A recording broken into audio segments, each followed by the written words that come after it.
Hi,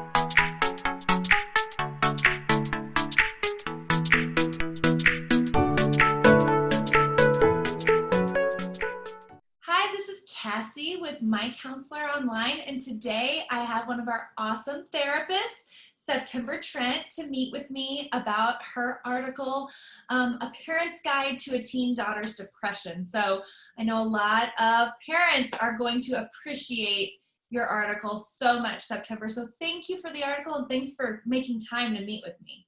Yes, I'm glad to. Awesome. So you start out talking about this regular girl who has, a regular high-functioning teenage life, and then all of a sudden she starts to lose interest in things that she's been doing. She's struggling. The teenage years can be such a struggle. Like, that's really normal because so many hormonal changes, so many life station changes. So it can be so overwhelming for a parent to try to figure out, is this normal or is this something that I should be concerned about? So you address that in this article. Let's jump in. Yeah. What is a concerned parent's first action step if they feel like maybe something's not right here? What should they look for? What should they do? Yeah, I think just looking for multiple things, because I think at times with teenagers, they can feel like because there's kind of shifts in moods, then that ultimately means there's something wrong, which Yes. may not always be the case just because of hormonal changes and things like that. And so there are kind of a list of things that you can look for. And I think if noticing certain characteristics that you're concerned about, first step, as I usually tell parents, because it's kind of a comfortable step to take, is to speak with their primary care physician, because usually parents and adolescents feel comfortable with that. And that can be your first step, where a primary care physician can do an assessment to see, okay, is this depression? Is this something else? Yeah. And then refer you to a trusted counselor. Yeah. It's a professional that's outside the parent's role, which I think can be really helpful, because when we're in the thick of the situation, it's hard to be objective. Yes, it is. It is. So you have a list in your article, which I would encourage everybody to go through and read, because you give some really detailed things that parents can look at for their kids, for their daughters, to try to figure it out. And one of the things that you mentioned that I thought was so interesting in that checklist was a depressed mood. Like, does your child have a depressed mood? But you say it can also come out as irritability, not necessarily sadness. And I was like, oh my gosh, I've experienced that for myself. Yeah. And so talk about that a little bit. Yeah, I think oftentimes when we hear depression, what we think about is the person maybe is sad, they stay in their room all the time, and that can be the case. But sometimes with adolescents, you can see that more irritability, where just one thing sets them off, or just something at school doesn't go right, and then they're maybe biting your head off or mad at friends. Also, maybe they're being irritable toward their siblings, or you even see it as they had their best friend that they've been friends with for years, and then all of a sudden they're not friends anymore, and she's being irritable toward that person. And that being said, if it's just irritability that you see, there has to be other things that go along with it as well. Yeah. If the response to a situation or a relationship doesn't necessarily fit the stimulus, if it seems overblown much of the time. Yeah, that makes sense. Then you talk about a loss of pleasure. So what might that look like? Yeah, that would look like your daughter, if she enjoyed sports or maybe dance or art, and really did that quite a bit, and then notice, okay, she says she's not interested in it at all. She's skipping practices, she's skipping rehearsals. Maybe it could be with even friends. If she used to spend a lot of time with friends and now she's not doing anything at all. Just noticing that things that she used to do, she used to be interested in, now she's not anymore. Yeah.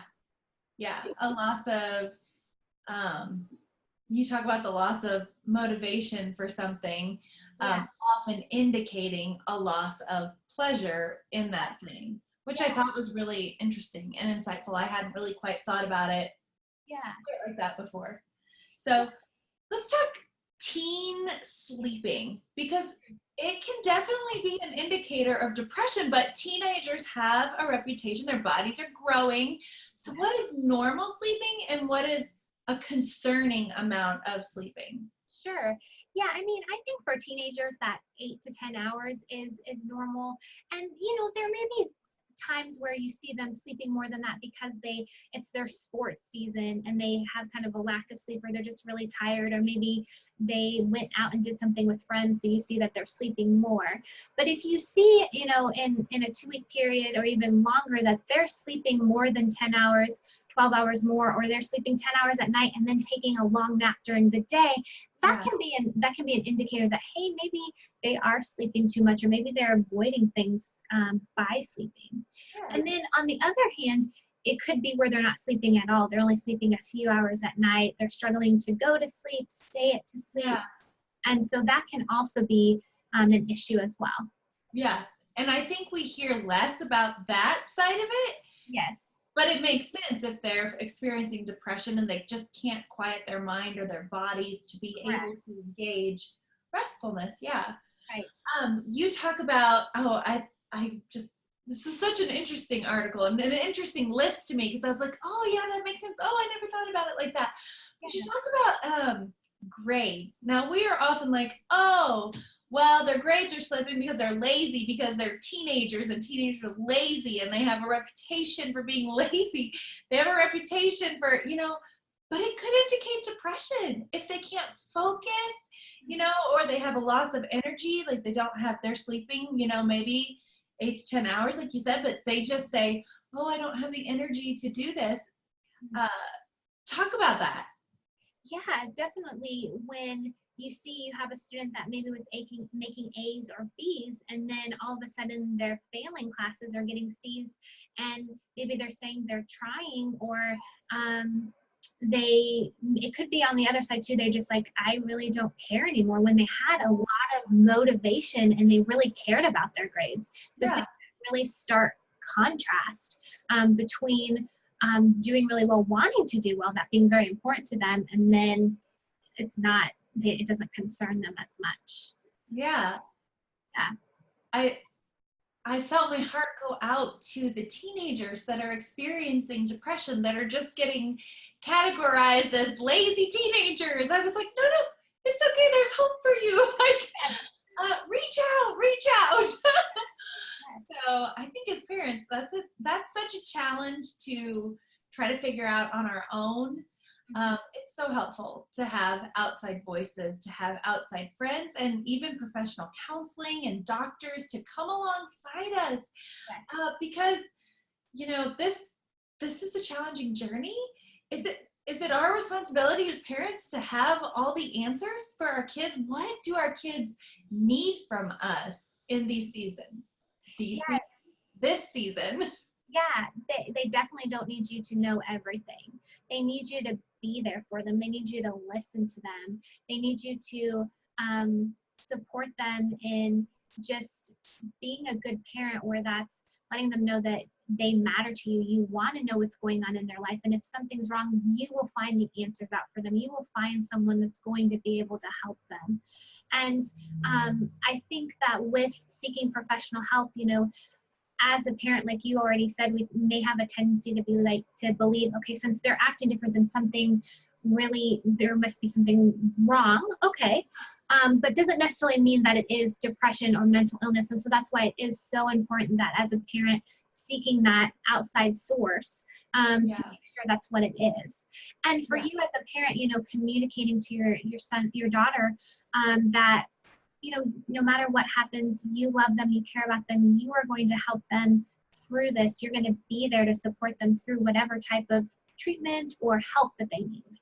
Yeah.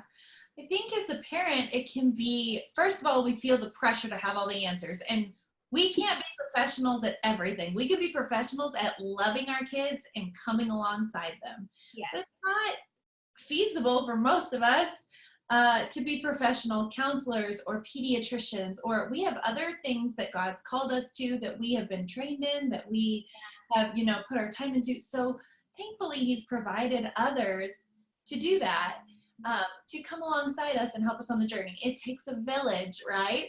Yes.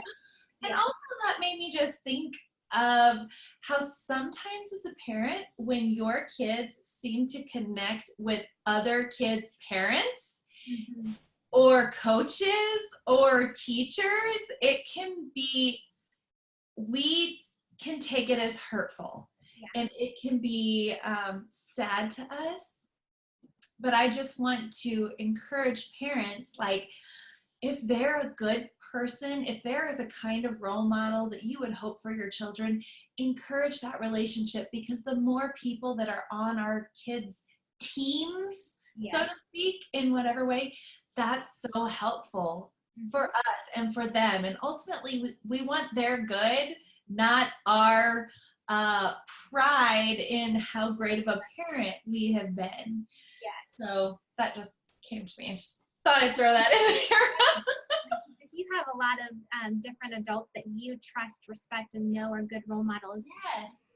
feeding into your child, that's going to help them so much. And they may feel comfortable talking to that parent, and then that parent, not just you, where they may not listen to you as much, but they may take this person's advice, and that can be so helpful to your child. Yes. Yes, that's so good. I think, Proverbs talks about, in the multitude of counselors, there's safety. And we want to teach our kids as teenagers to choose safe people for their mentors, because that's what we're doing as adults. We're looking to safe people to be our friends, to be our mentors, to be our counselors, to be our doctors.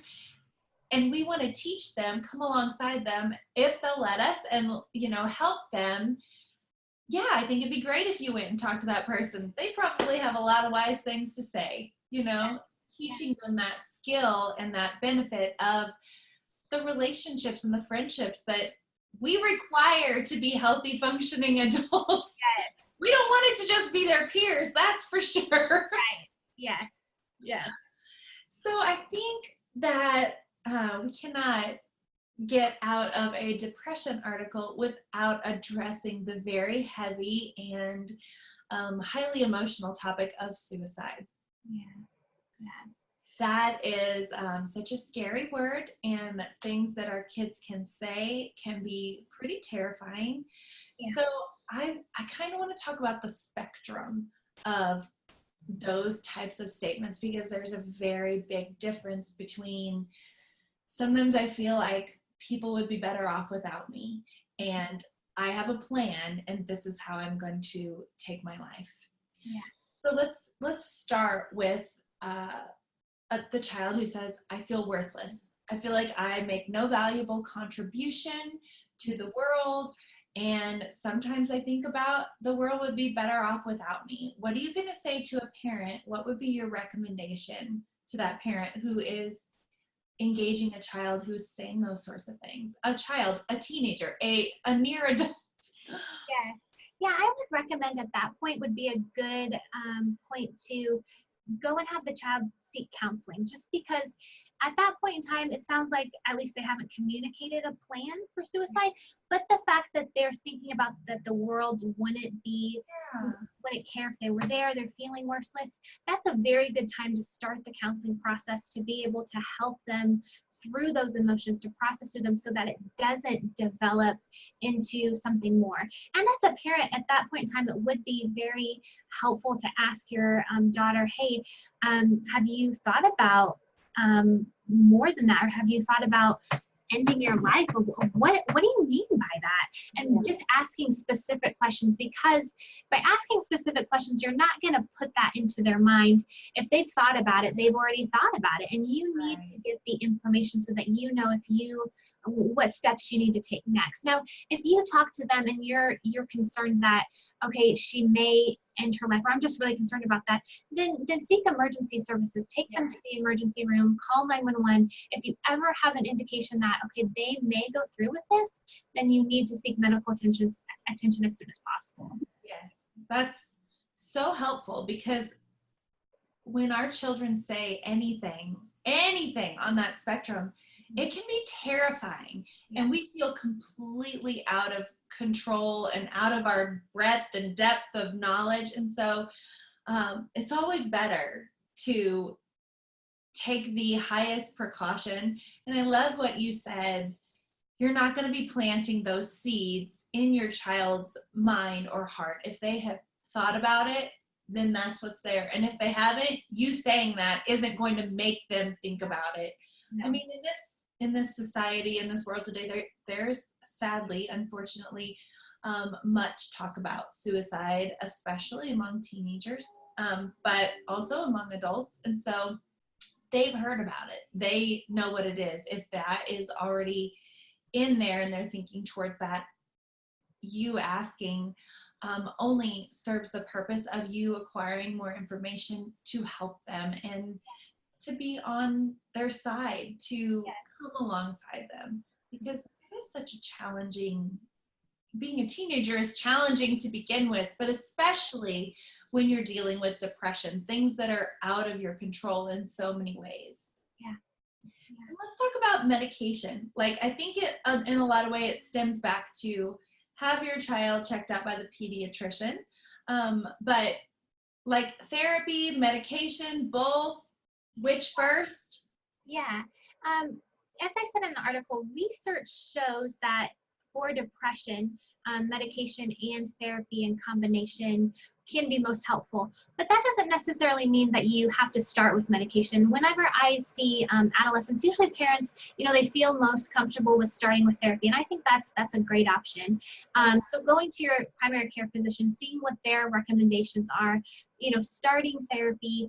And if after doing therapy for, a few months or longer and you're not seeing progress, then going back to primary care physician and just asking them, hey, this is what's going on. Do you think medication would be helpful? Yes or no? And they can tell you, what they think would be helpful or refer you to a psychiatrist. So just knowing that there are options, you don't have to go straight for the medication route, but just following primary care physicians' recommendations. Yeah, and I think a lot of it's been my experience that a lot of primary care physicians or pediatricians are going to recommend counseling first because they know there's so much fluctuation in the teen years physiologically that they're going to say, this is not the first route we necessarily want to take. We'll engage this if we need to. Right. But that's been my experience with my kiddos. Yeah, definitely. I would agree with that. I think most, from what I've experienced, they want to go that therapy route too, just to see if they're responsive to that. Yeah, because I mean, if we don't have to add something to their body chemistry, that's all the better. Yes. Yeah. So talk to the parent that sees this, is very concerned about their daughter and, wants to engage her, but isn't really sure how to talk to her about this. How do you recommend a parent reach out to a child who doesn't, maybe the parent says, so I noticed this, and the kid's like, I'm fine. Like, what do you recommend as far as communication technique for the parent? Yeah, I think, first of all, just having to think about having your home as an environment of safety, emotional safety for your daughter, in that when she talks with you about something, that you're going to listen and not be judgmental. I know that's really hard as a parent. It's so hard when your kids are teenagers and you're like, you will not be saying that in 5 years. Your brain is not, do you even hear what you're saying right now? Right, yes. And you have to know that, like as a parent, when your kids do tell you certain things, you do have to be the parent and do have to set consequences and make sure they're safe. But knowing that really a lot of times what they need from you is just for you to listen, and setting a stage for that. But also knowing that if you feel like it's a struggle to communicate with your teenage daughter and it's not going well, you're not alone. That's not necessarily that happens. You're not a bad parent. Right. You're not a bad parent. Yes. Thank goodness you said that. Oh my goodness. And really, I think we have this like misperception, like, well, if I was a good parent, this would be easy. Yeah. And it's not. It's a hard time of life for your daughter and for you as a parent.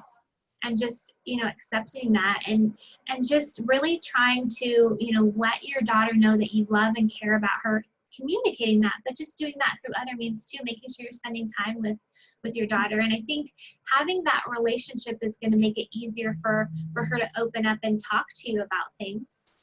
And so that is just so important. Yeah. That has definitely been my experience. There are so many times that to bite my lip about ridiculous things that they're saying, and that's okay. That's part of it. And not to say that because it's hard, it doesn't have great joy. There's so much joy. There's so much joy watching them grow and the things that they're understanding and the person they're becoming, and so much joy in the journey, but that doesn't make it easy. Correct. Well, thank you so much for meeting with me today. This was a great article and so helpful, and I appreciate you being willing to tackle issues that are very near and dear to the heart, but are so very important. So thanks for this article, and thanks for meeting with me, September. No problem. And if you want to check out other articles by September or any of our other therapists, you can find them at MyCounselor.Online.